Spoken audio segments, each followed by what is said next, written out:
Okay, everybody, I'm going to go ahead and get started. Hannah, if you just want to continue to let people in, that would be super helpful. I am recording this training and we will post it to the AHI webpage as soon as we're able to. So if you have staff that have missed it, just keep a lookout for that and we will have that posted soon. So welcome everybody to our Data Den Network Wide Refresher Training. I think everybody probably knows me, but for those that don't, my name is Taylor Dawson. I'm the Compliance and Quality Performance Manager for the Health Home.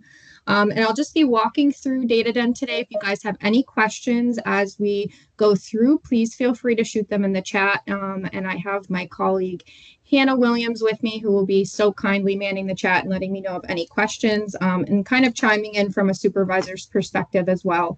If there's anything I miss on how to best use Data Den to your full advantage.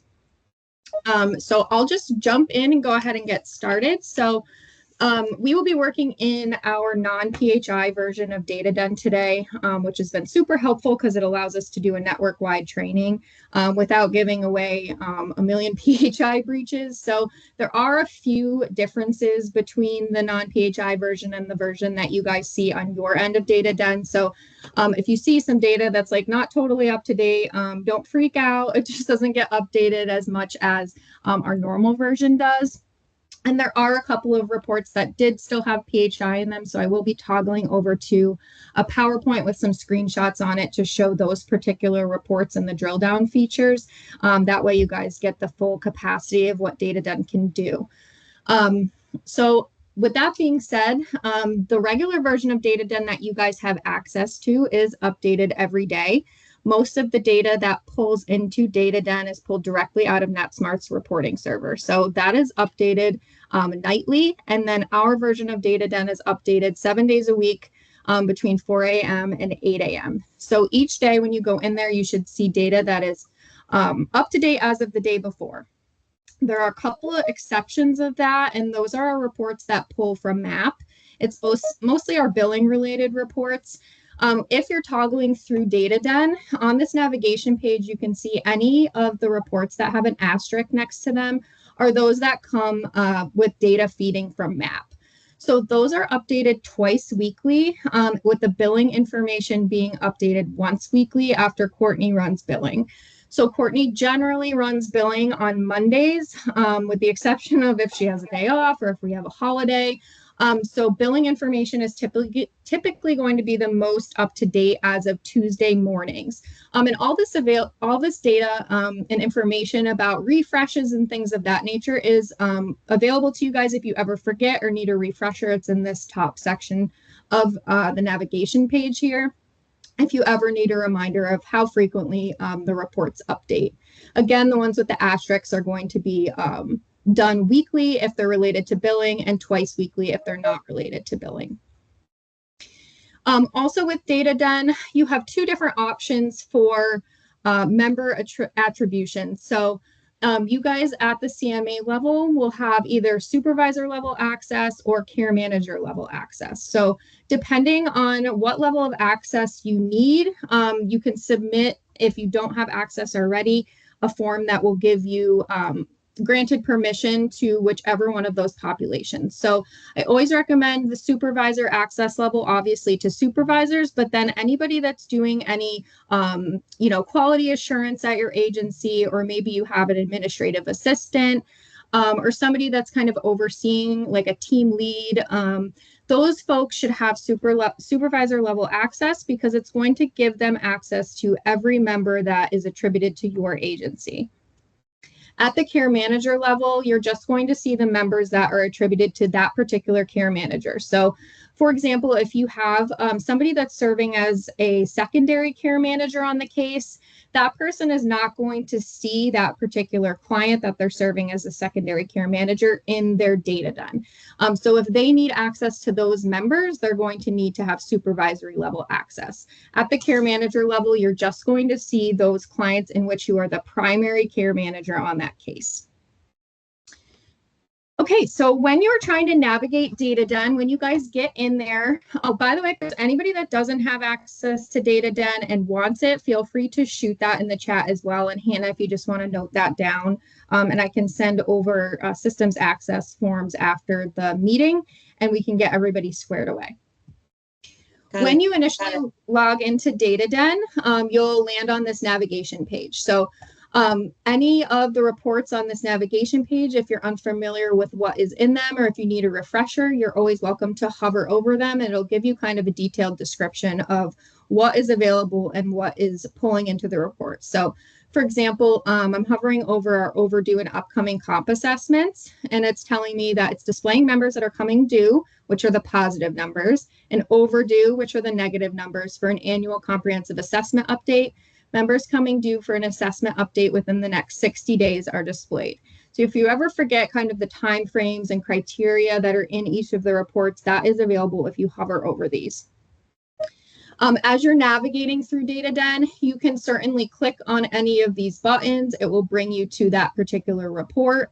And then each of the reports does have a back button that will take you back to the navigation page. So that's one way you can navigate. You can also navigate along the bottom here. If you just scroll with this little arrow here, you're welcome to scroll along the bottom, which is what I'm going to do today just to make sure I don't miss anything. All right, without further ado, I will jump right in. So some of these I will filter on particular agencies just to make the information a little bit more digestible. The agencies are all scrambled in a non-PHI version as well. So if you don't recognize an agency name, that's why. So the first one we'll jump into is our status summary report. So this is just going to give an overview of the current members that you guys have attributed to your CMA, or if you're at the care manager level, it will show you the members in which you are the primary care manager. So these three visuals along the bottom here are going to always be current as of the day before, whereas this line graph at the top, you're going to control by the date selection range up here. So at the bottom, you'll be able to see, again, however many current members you have in total, and then you'll be able to see a breakdown of what statuses they're in. If you are a CMA that serves adults and children, you'll also be able to see the breakdown of those two populations as well, with also being able to toggle and see the breakdown of anybody that's in a sub-program.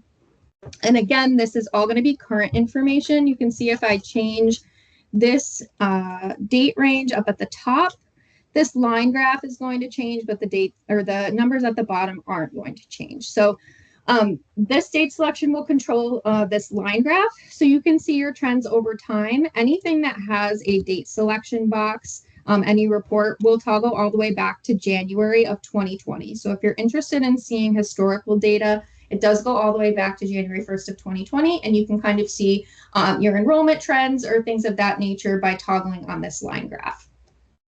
You can also filter, again, if you guys serve both adults and children, you can filter by particular health home program if you want to just particularly take a look at one of those two populations.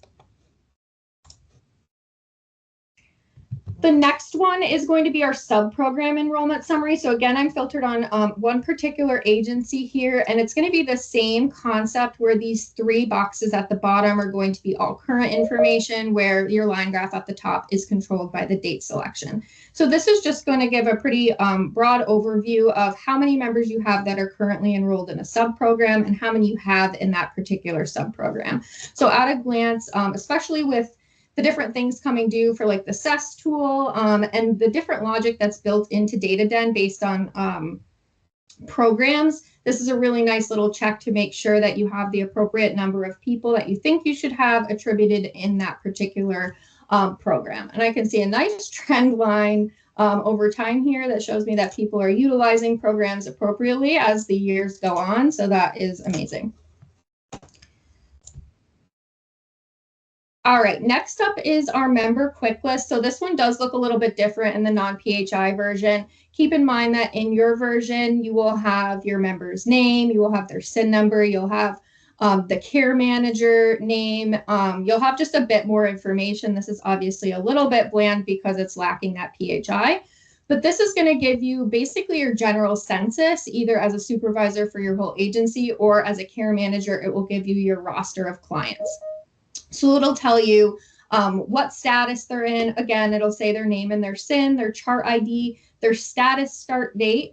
So say, for example, if I filter on diligent search members, our status start date is going to be the date that that status to the left started. So you can see our consent date here is whatever date that they enrolled in Health Home, and our status start date is going to be the status that's displayed to the left, whatever day that started.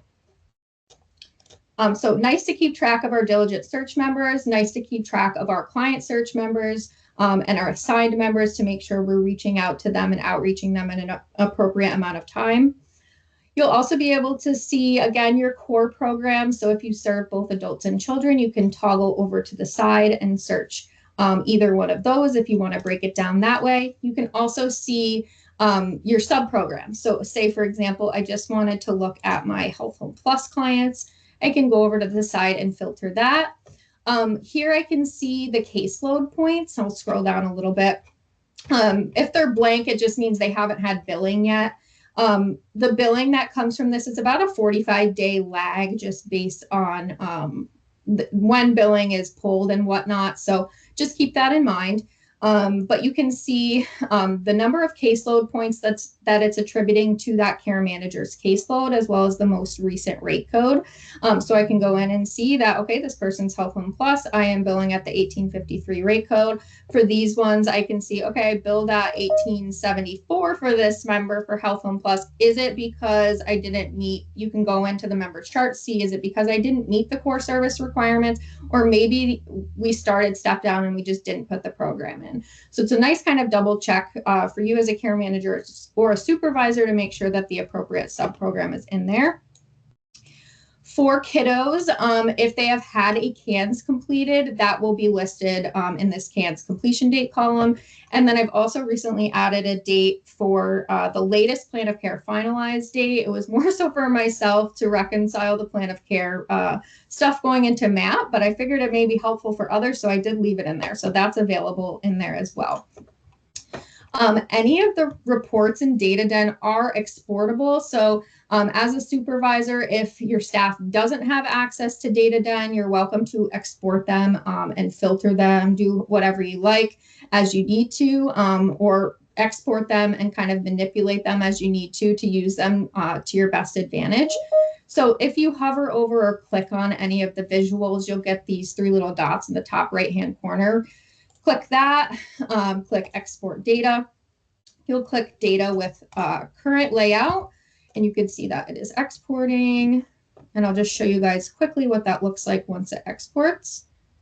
It will pop up in a, I believe it's a CSV. It might be an Excel. It's an Excel. Thanks, Hannah.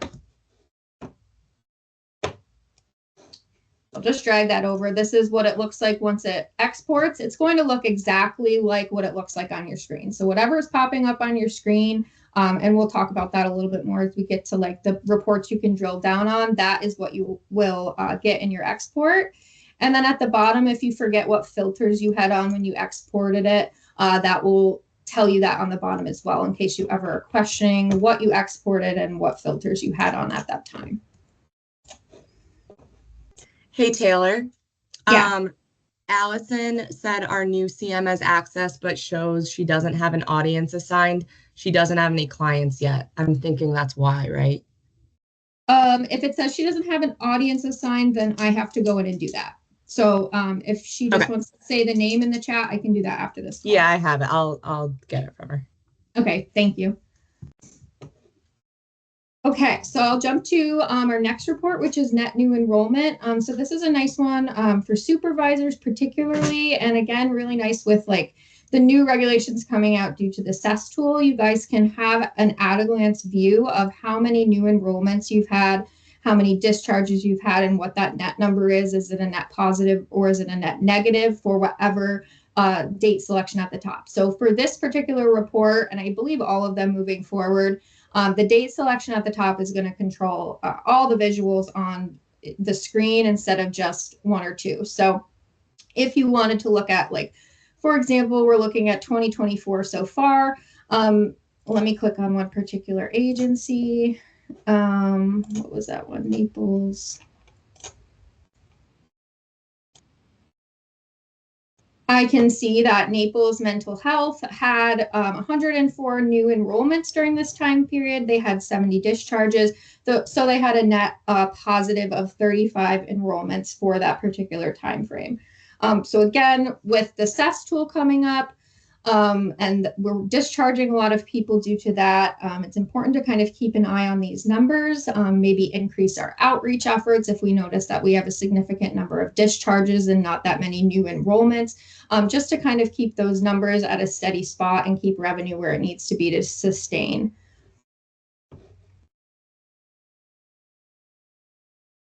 Next, I'll move on to our discharge detail report. So this one again, coming really helpful with the new CESS tool coming into place. It's going to show us again for anybody in this date selection who has discharged. So it'll show us their discharge date.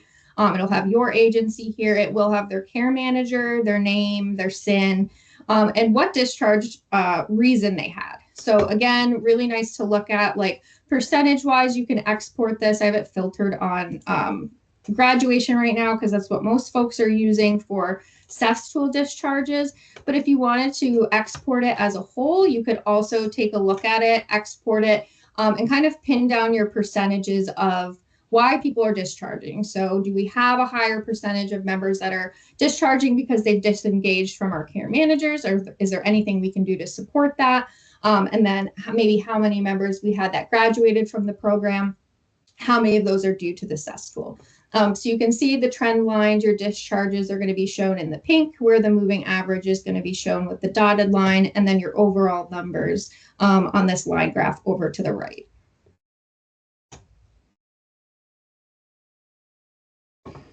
Revenue summary. So this one again will toggle by whichever date selection you've provided at the top, as well as if you want to look at adults and children, if you serve both or just one of the two major populations. That will control this line graph up here. The best part of this report, in my opinion, is this bottom left-hand box right here, which shows you the percentage of billed claims based on the rate code. So I can see here that this 1873, which is our low rate code for adults, is for this time frame providing us with 56% of our billed claims, whereas our 1853, which is our Health Home Plus, our high need population, is only 4%. So if I want to look at, say, this year now,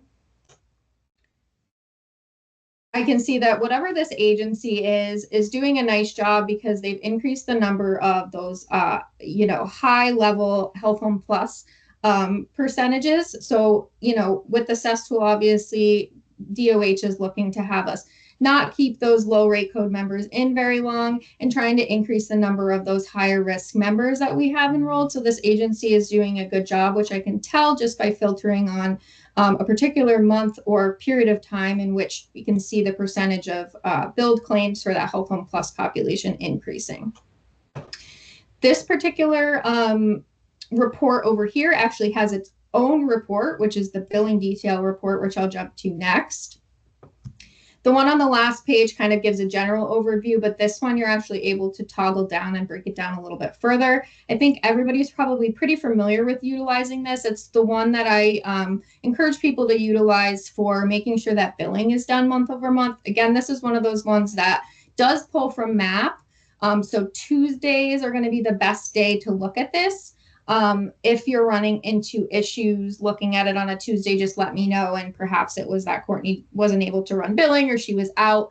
I know people are not shy about letting me know when things are wonky in here. So please, I always appreciate you guys letting me know so I can look into it or further explain the logic if I need to. I particularly like to look at this report on a month-to-month basis. I think it just makes the numbers a little bit more digestible.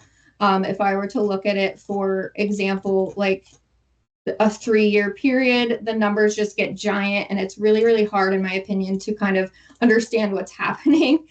So I like to kind of do it month to month, and then that's a good way to also make sure that billing has been done. So to explain what these all mean, our billing opportunities are going to be the number of members that we had enrolled that month. So for the month of February, this agency had 264 members enrolled.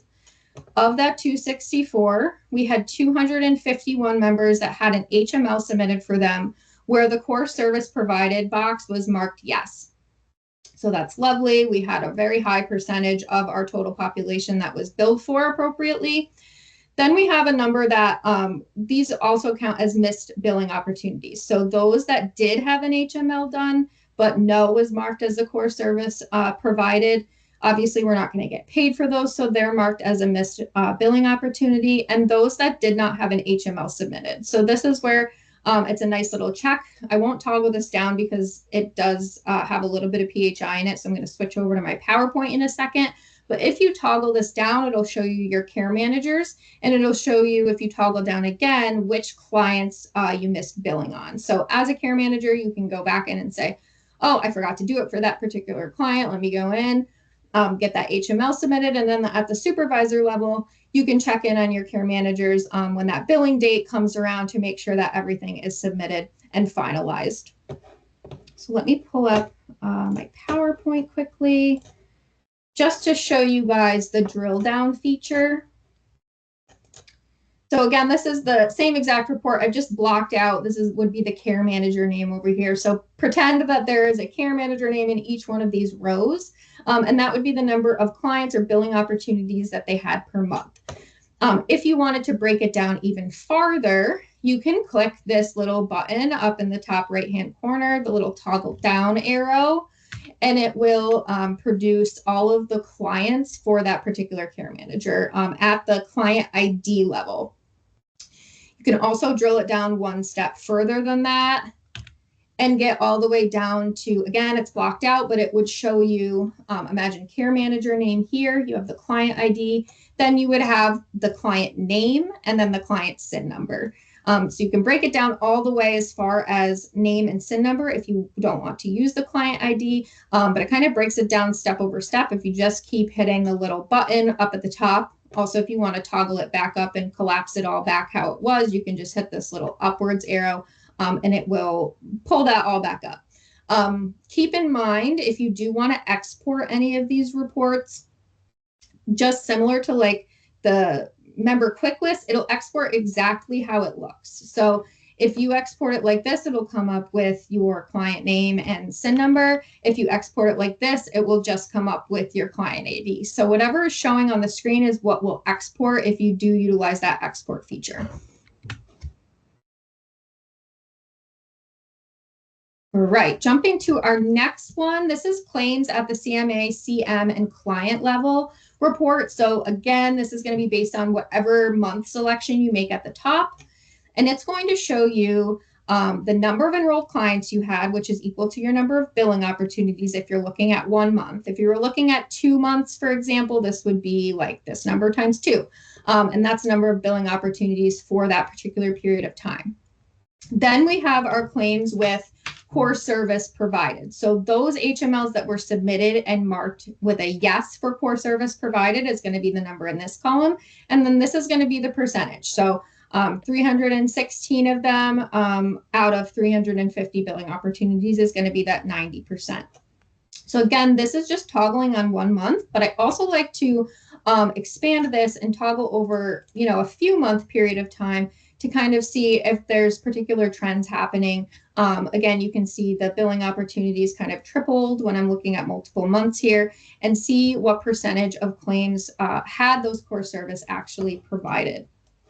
I'm going to toggle quickly back to my PowerPoint here, because again, this one does have the care manager names on it, but you can break down, again, your care management agency, and then it'll break down by care manager. So I can see like this particular care manager at the top had a 92% of all claims had a core service provided. So she had 39 clients enrolled that month and had 36 of them that had a yes, there was a core service provided. So there were 3 missed billing opportunities. You can also drill it down again a little bit further to get to the client level to see, is it a particular client month over month that is causing the issue? So maybe there's a client that just like refuses to meet with the care manager, and you're noticing, maybe the care manager's trending a little bit low at like this 80 or this 71%. But when you toggle it down. It's the same client month over month that they're not being able to bill for. So at the supervisory level, it may be time to have a conversation with that care manager, like, do we need to discharge this person because they're just simply not engaging appropriately and we're not able to bill? So this is really good for sparking like those kind of conversations. Toggle out of this.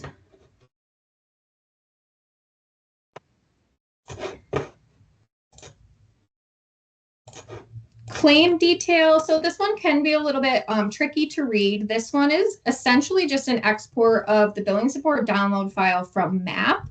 So this one, just at a glance, is nice to just see kind of what rate code and what payment you're receiving for your clients month over month. So I know in particular, I really like to use this one for Health One Plus clients. I will pull up a particular client to see like for whatever period of time I've selected. So I've selected this client 3202 for June of 23 till February of 24. This is a Health One Plus client. I can see out of those months, you know, we've missed billing at that high rate code for one of those months. You know, if you were interested in seeing why, you could either, you know, go back in the chart and just see like, you know, maybe we didn't meet the core services for that particular month to bill at that rate. But I really like to utilize this one just to make sure that everybody's getting paid out at the rate that they should be. I will note that this is a MAP issue, but they have still not updated the rate amounts in MAP. So the rate amounts that you see in here are not up to date. And that is strictly because they have not updated them in this file yet. So just keep that in mind. If you are using it for like revenue purposes, you may want to export and just replace the rate that it says with the rate that they're actually paying out at these days, which is a bit higher than the $750 that you see here. Oh, perfect. We love when this happens. All right, bear with me.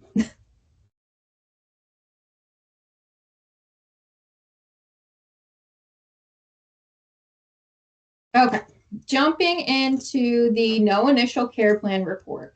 So this particular report, this one and the no initial comp assessment report is going to show anybody that does not have one of those initial either care plan or assessments. So it doesn't necessarily mean that they are overdue. It just means that they haven't been done yet. So there's a couple of different ways to look at these particular reports. So this one is showing, I usually always have it filtered so that your most gravely overdue items are showing at the top. So you can see, again, this is not up to date, so don't worry, but this person's 247 days overdue, which is indicated by the negative number for their care plan. So your most gravely overdue items are going to be at the top, but I also think that it's been missed, you know, as we've kind of gotten used to DataDen, that you can also filter it the opposite direction to see what's coming due. So if you want to see what's coming due and be proactive, either as a care manager or a supervisor during your one-on-ones, you can filter it this way and see what is coming due in the coming days and how many days until that is going to be due. So all of the care plan and comp assessment reports are based on policy. So things, the care plan, the initial care plan and the initial comp assessment are going to be due 60 days after the consent date or the date of enrollment. So that's going to be the number that the date that populates here. And then the number of days until it's due or it's overdue are going to populate based on that. And then for our overdue and upcoming care plans, it's going to be based on 365 days from the last date that your care plan or your comprehensive assessment was submitted. So again, with this one, it's going to show both care plans or comp assessments that are coming due or are overdue with the most gravely overdue items on top. Again, you can filter it just by clicking this and it will show you those that are coming due on top. So you don't have to scroll down, but it is all available there. If you do want to scroll all the way down to the bottom, just filters it in the opposite direction. I won't go into these two. They're basically the same exact thing, just for the comp assessment. We have a no initial and an overdue and upcoming comp. Next, we have a no eligibility assessment. Again, this is a little bare bones because it's lacking the PHI, but yours will have your member name, SIN number, and care manager name. But this is going to show you anybody that does not have an eligibility assessment completed. And this is for the initial eligibility assessment. So We do have a separate report for those that are coming back from a Penn status, which I'll get to later, but this is just specifically for those that don't have an initial eligibility assessment. And I do send this on the quality notebooks. I think it's twice a year, but this is a nice one just to make sure. There's a million different things to do at enrollment, right? So sometimes this kind of falls off the radar. So just use this as a kind of double check to make sure that you have that eligibility assessment done for your newly enrolled members. Next up, we have our no initial PHQ-9 assessment. I am working on getting an annual PHQ-9 assessment report built in here, but for now, we just have the initial. It has been a kind of chronic ongoing issue ever since NetSmart removed the link for the PHQ-9 from the comprehensive assessment. So again, this is just kind of like a check for you guys at this point that when you're doing the comp assessment, you should be doing that PHQ-9 for your adult members and your children that are above the appropriate age.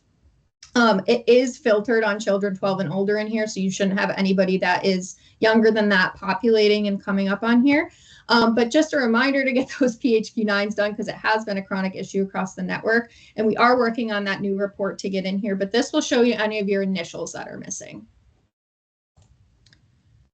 All right, for the kids population, we have a few reports. We have missing CANS assessments. So this will show you anybody that's missing a CANS assessment and the initial due date that it was due. Again, you can filter it going the opposite direction to show you if there's anybody that is coming due in the next few months. One thing I will say about the CANS reports, the CANS does pull from MAP. So if you have not done billing yet for that particular month, it will come up as your CANS is incomplete. So if you say did a CANS in July and you have not submitted your July billing for that child yet, it will still show that your CANS is overdue. So the next month when you come back, it should show that everything is all up to date. If you run into any issues with that, please let me know and I can just look into the logic and make sure everything's pulling appropriately from MAP.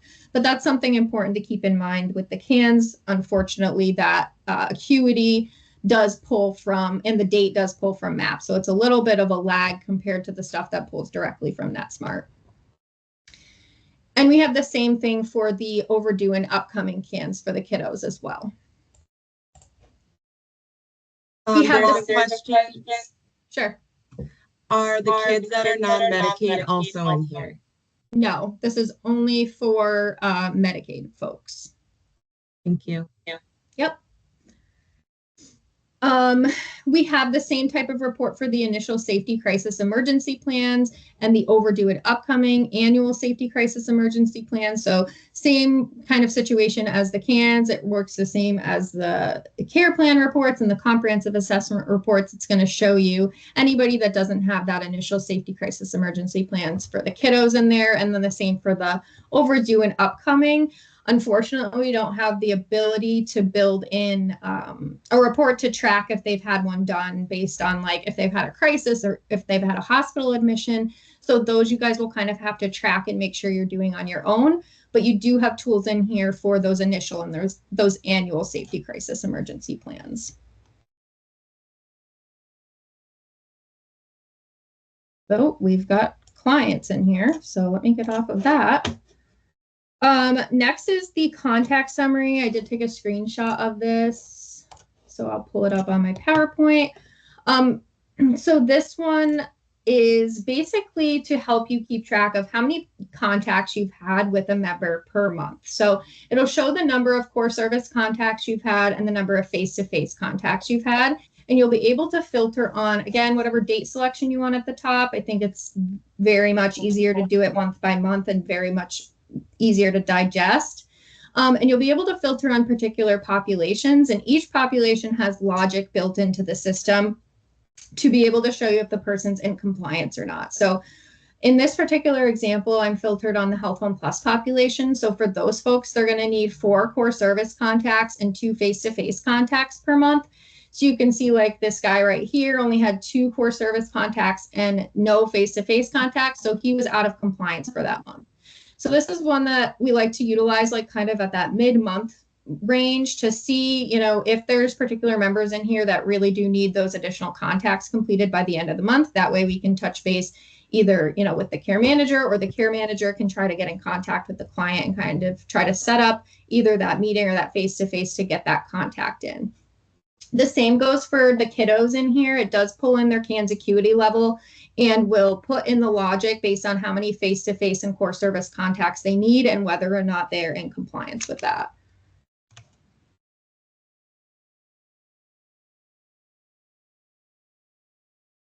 Notes and draft. So this is just a really simple report that will show you either as a supervisor for your whole agency, or as a care manager for your clients, if you have any notes that have been left in draft.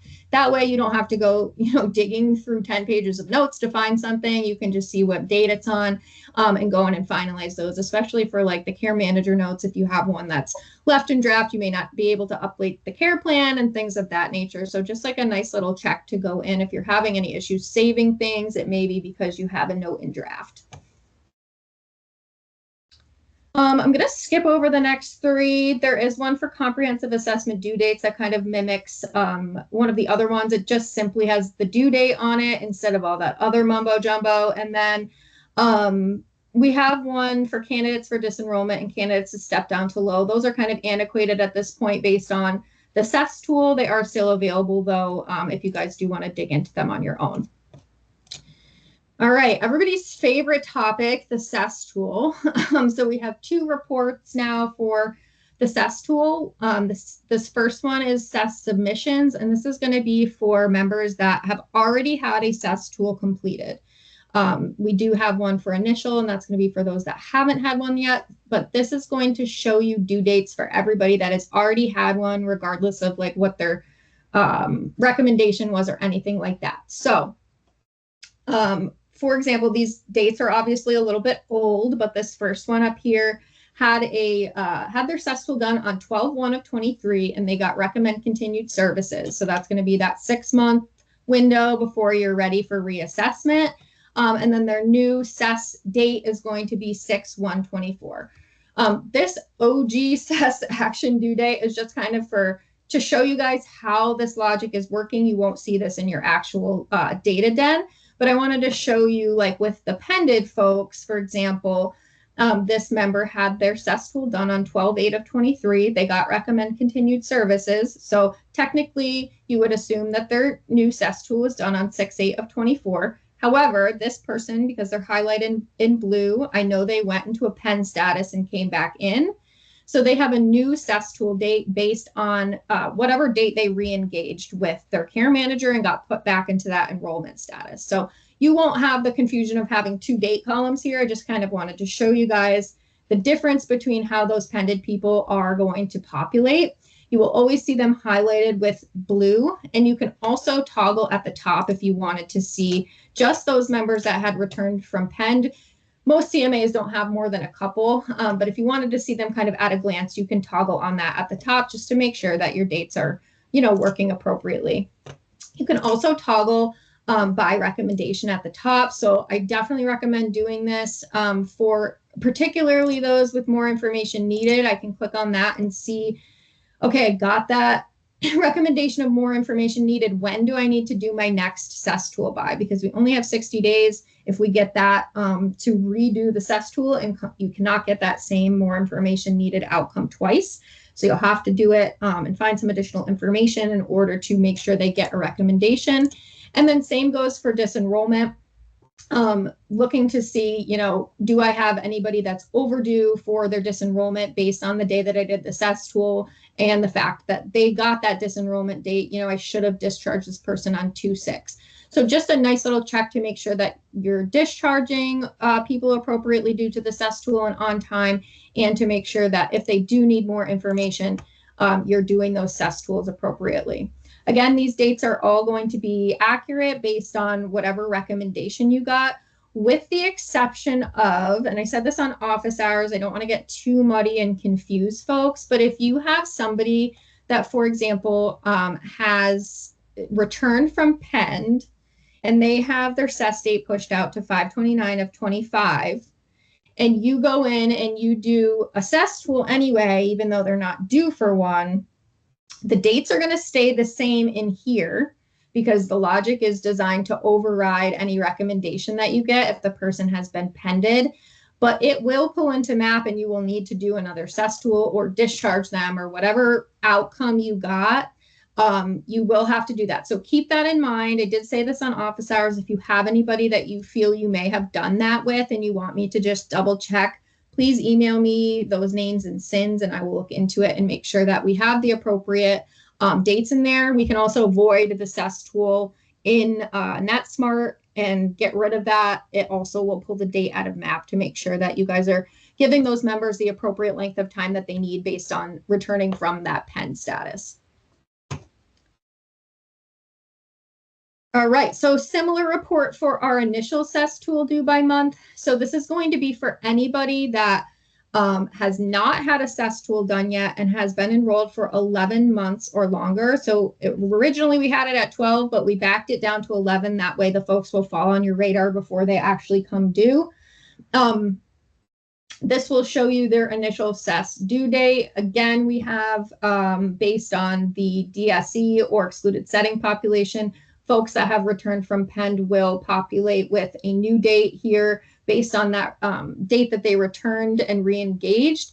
It's a little bit different than see like from above. It's based on the consent date. This one is actually based on the date that they returned from DSE.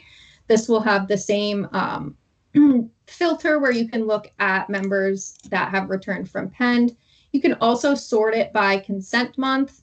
I like to tell people that if you do want to sort this, definitely sort it by consent month. Don't sort it by this initial date because this goes off of the consent date.